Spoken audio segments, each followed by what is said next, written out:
कक्षा में आप सभी का स्वागत है। हमने कवि देव को पढ़ते हुए कल 13 पद पढ़ लिए थे और आज है उसके बाद 14वां पद। आई बरसाने ते बोलाई वर्ष भानु सुता, निरखी प्रभानी प्रभा भानु की अथे गई। चक चकवानी के चकाए चक चोटनी सो, चौंकत चकोर चका चोंद सी चके गई। नंद जी के नंदजू के नननी आनंदमयी, नंदजू मंदिरनी चंदमयी छे गई। कंजनी कलिनमयी गूंजती अलिनमयी, गोकुल की गलिन नलिन में के गई। राधा जब गोकुल में आई उस समय गोकुल में क्या प्रभाव पड़ा, किस किस पर क्या असर हुआ, उसका वर्णन करते हुए कवि देव कहते हैं, आई बरसाने ते बोलाई वर्ष भानु सुता। वर्ष भानु सुता, वर्षभान अहीर की बेटी राधा जिस दिन से बरसाने से आई है, निरखी प्रभानी प्रभा, प्रभानी सूर्य, उसकी सौंदर्य की चमक देख करके, प्रभा उसकी चमक या सौंदर्य की चमक देख करके भानु की अथे गई। सूर्य की किरणें भी अस्त होने लगती हैं, अर्थात उसके सौंदर्य की प्रभा या सौंदर्य की आभा के सामने सूर्य का तेज भी मलिन पड़ने लगता है। चक चकवानी ते चकाए चक चोटनी सो, और चकवा और चकवी को दिन में ही रात्रि का भ्रम हो जाता है। चकाए चक चोटनी सो, उस चोट से वो आश्चर्यचकित रह जाते हैं कि अचानक ये अंधेरा कैसे हुआ। चौकत चकोर चका चौंद सी चके गई। चकोर पक्षी जो है वो राधा के सुंदर मुख, जो कि चंद्रमा के समान राधा का सुंदर मुख है, उसको देख करके चकाचौंध सी चके गई, चकाचौंध होकर के आश्चर्य में भर गई, आश्चर्यचकित हो गई, हो गया। नंद जी के नंदजू के नैननी आनंदमयी, नंद जी के बाबा नंद के नंदजू पुत्र श्री कृष्ण के नैननी आनंदमयी, नंद के पुत्र श्री कृष्ण के नेत्रों में आनंद भराया। नंदजू मंदिरनी चंदनी जे छे गई, और ज्यों ही राधा नंद के भवन या नंद के घर में आई तो नंदजू मंदिरनी, बाबा नंद के घर, श्री कृष्ण के पिता नंद के घर चंदमयी छे गई, चंद्रमा की चांदनी सी छा गई, चारों तरफ उजाला ही उजाला प्रकाश हो गया। कंजनी कलिनमयी गूंजती अलिनमयी, कंजनी कलिनमयी, कलियों की भांति वह अपना सौंदर्य बिखेरते हुए गूंजती अलिनमयी, भ्रमर जो है उनको गुंजा रही थी। गोकुल की गलिन नलिन में कह गई, राधा के सौंदर्य ने गोकुल की गलियों को कमलिनी के समान बना दिया, जिसमें प्रेमी रूपी भंवरे चक्कर काट रहे थे। अर्थात राधा के आगमन से, बरसाने से आई हुई राधा के आगमन से सारा का सारा गोकुल सौंदर्य से सरोवर हो गया और सब पर अलग अलग प्रभाव पड़ा। इस पद में राधा के सौंदर्य का वर्णन करते हुए ये बताने की चेष्टा की गई है कि राधा ज्यों ही बरसाने से गोकुल में आई तो विभिन्न लोगों पर उसका क्या क्या प्रभाव पड़ा है। उसके सौंदर्य के सामने सूर्य का तेज भी फीका पड़ जाता है। अगला पद देखिए, राधिका कान को ध्यान धरे, तब कान हवे राधिके गुण गावे। त्यों असुआ बरसे बरसाने को, पाती लिखे लिखी राधिके ध्यावे। राहो हुए जारत ही छिनमें वह, प्रेम की पातिले छाती लगावे। आप ही में अपनी ही उर्झे, मुरझे विरुझे समझे समझावे। श्री कृष्ण के वियोग में राधा, श्री कृष्ण जो है वो ब्रज से मथुरा चले जाते हैं और उनके जाने के बाद उनके वियोग में राधा जो है वो दुखी और मलिन रहती है। जब राधा को श्री कृष्ण की याद आती है तो राधा क्या करती है, स्वयं अपने आप को श्री कृष्ण मान लेती है और किस प्रकार का व्यवहार करती है इस पद में देखिए। राधिका कान को ध्यान धरे, जब श्री कृष्ण ब्रज से मथुरा चले गए तो उनकी याद में राधा श्री कृष्ण का ध्यान करती है, उनको याद करती है, और जब याद ज़्यादा बेचैन करने लग जाती है, तब क्या करती है, तब कान हवे, तब वह स्वयं श्री कृष्ण बन करके राधिका के गुण गावे, राधा के गुणगान करती है। देखिए, राधा स्वयं कृष्ण बन जाती है और कृष्ण बन के राधा की प्रशंसा करती है, और उसी प्रशंसा में त्यों असुआ बरसे बरसाने को, और इसी प्रक्रिया में उसकी आंखों से आंखों की बरसात बरसती रहती है। पाति लिखे, राधा स्वयं कृष्ण बन करके पत्र लिखती है। लिखी राधिके ध्यावे, राधा जो है स्वयं कभी तो राधा बन के कृष्ण को पत्र लिखती है, कभी कृष्ण बन के राधा को पत्र लिखती है, परस्पर एक खुद ही पत्र लिखती है और पढ़ लेती है। राहो हवे जारत ही छिन में वह प्रेम की पातिले छाते लगावे, और ज्यों ही प्रेम का वह पत्र लिख करके, राधा स्वयं श्री कृष्ण को अपना प्रेम का पत्र लिख करके ज्यों ही इस पत्र को अपनी छाती से लगाती है, तो राहो हवे जारत ही छिन में, छिन मानी पल, एक पल में वह राख हो जाता है, अर्थात विरह की अग्नि से जल भून करके खत्म हो जाता है। वियोग कितनी तीव्र पराकाष्ठा है। आप में आपन ही ऊर्जे, इस प्रकार राधा स्वयं श्री कृष्ण बन करके अपने आप में ही उलझती है। मूर्छे, कभी उदास होती है, विरुझे, कभी चिकित हो जाती है, चकित हो जाती है, समझे समझावे, और फिर अपने आप के मन को स्वयं ही समझाती है। अर्थात इस पद में बताने की चेष्टा की गई है कि राधा श्री कृष्ण के वियोग में इतनी बावली है कि स्वयं ही राधा का व्यवहार करती है और खुद ही कृष्ण का व्यवहार करती है, और कभी अपने आप को उलझाती है, कभी सुलझाती है, कभी आश्चर्यचकित होती है, और फिर कभी खुद ही धैर्य बंधाती है। पूरा का पूरा पद स्मृति अलंकार का उदाहरण है, बड़ा अच्छा पद है। पावरनी ते पावड़े परे हैं पुरपोरी लग, धाम धाम भूपन के धूम धूमियत हैं, कस्तूरी अगर सार चौवारस घन सार, दीपक हजार ते अंधार लुनियत हैं, मधुर मृदंग राग रंग के तरंगनी में, अंग अंग गोपिन के गुण गुनियत हैं, देव सुख साज महाराज ब्रजराज आज, राधा जू के सदन सिधारे सुनियत है। अंतिम पंक्ति से इसका अर्थ देखिए आप।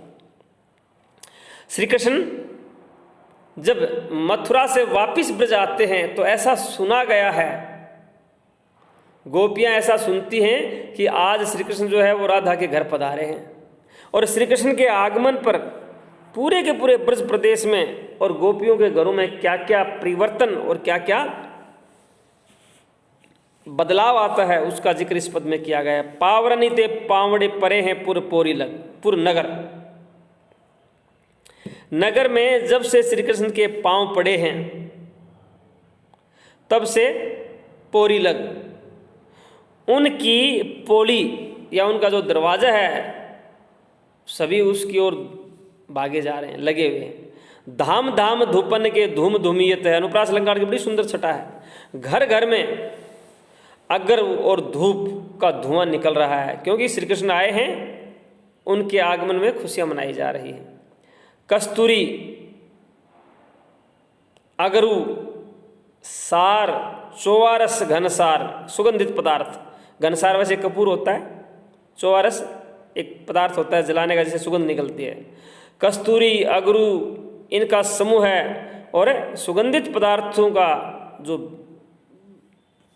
द्रव्य है, पदार्थ हैं, उन सबको मिला करके लोग अपने घरों में दीपक जला रहे हैं। दीपक हजार ते अंधार लुनियत है, हजारों दीपक ब्रज में आज जलाए गए हैं, जो अंधेरे को, अंधार लुनियत है, जो अंधेरे को खत्म कर रहे हैं। अर्थात श्री कृष्ण के आगमन पर बहुत सारी खुशी और हर्षोल्लास है। मधुर मृदंग रंग के तरंगनी में, अंग अंग गोपिन के गुण गुनियत है। मधुर मृदंग, मीठे मृदंग या नगाड़े के राग और रंग में, उसकी तरंग में, उसकी लहर में, उसके संगीत में डूबकर गोपियों के अंग अंग आज थिरक रहे हैं, और उनमें बड़ी सुंदरता या लोनाई भरी हुई है।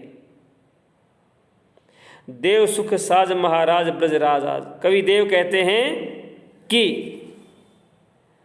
ऐसा सुना गया है कि ब्रज के महाराज युवराज श्री कृष्ण राधा जी के सदन सिधारे सुनियत हैं कि आज वे राधा के घर पधार रहे हैं या आ रहे हैं, ऐसा सुना गया है। उनके आगमन पे किस किस प्रकार का वातावरण में परिवर्तन होता है, इसकी चर्चा यहाँ की गई है। पूरे के पूरे पद में अनुप्रास अलंकार और पुनरुक्त प्रकाश अलंकार है, और वियोग या लंबे वियोग के बाद श्री कृष्ण के आगमन पर ब्रज में किस प्रकार का हर्षोल्लास होता है उसका वर्णन यहाँ किया गया है। अगला पद देखिए। सावन मास सखीन में सुंदरी, मंदिर ते निकसी बनी ज्यों ससी। देव जो देखी छके छवि छैल, रहो न गयो हिय हारी हियो कसी। डारी सकोच कहो सब ऊपर, ऐसो ही भांति रहो ब्रज में बसी। डीठ बचाए नवाए के शीस, नचाए के नैने चाह गई हंसी। नायिका अथवा राधा नायक या श्री कृष्ण को मंदिर से जाते हुए या मंदिर से निकलते हुए मिली है। उस समय नायक और नायिका की आंखों ही आंखों में परस्पर क्या बातचीत होती है उसका जिक्र यहाँ कवि देव ने किया है। सावन मास सखीन में सुंदरी, सावन के महीने में जब चारों ओर पावस ऋतु या वर्षा ऋतु छाई हुई है तो सुंदरी नायिका मंदिर ते निकसी, अपने घर से निकली, ज्यों ससी, जिस प्रकार चंद्रमा बादलों से निकलता है उस प्रकार वह अपनी सखियों के साथ अपने घर से निकली। देव जो देखी छके छवि छैल, कवि देव कहते हैं कि छैल छबीले नायकों ने जब उसको देखा तो सारे के सारे तृप्त हो गए, छक गए, यानी मुग्ध हो गए। रहो न गयो हिय हारी हियो कसी, रहो न गयो, उसको एकटक देखे बिना रहा नहीं गया किसी ने। हियो हारी, और सब ने अपना हृदय न्योछावर कर दिया उस पर। हियो कसी, अपना मन मजबूत करके अपना हृदय उसके ऊपर न्योछावर कर दिया। डारी सकोच कहो सब ऊपर, ऐसो ही भांति रहो ब्रज में बसी। डारी सकोच, शर्म और शंका छोड़ करके सब ने एक स्वर में एक साथ यही कहा, ऐसो ही भांति रहो ब्रज में बसी, कि हे सुंदरी तुम इसी प्रकार इस ब्रज प्रदेश में बसी रहो, या ब्रज प्रदेश में तुम इसी प्रकार रहो।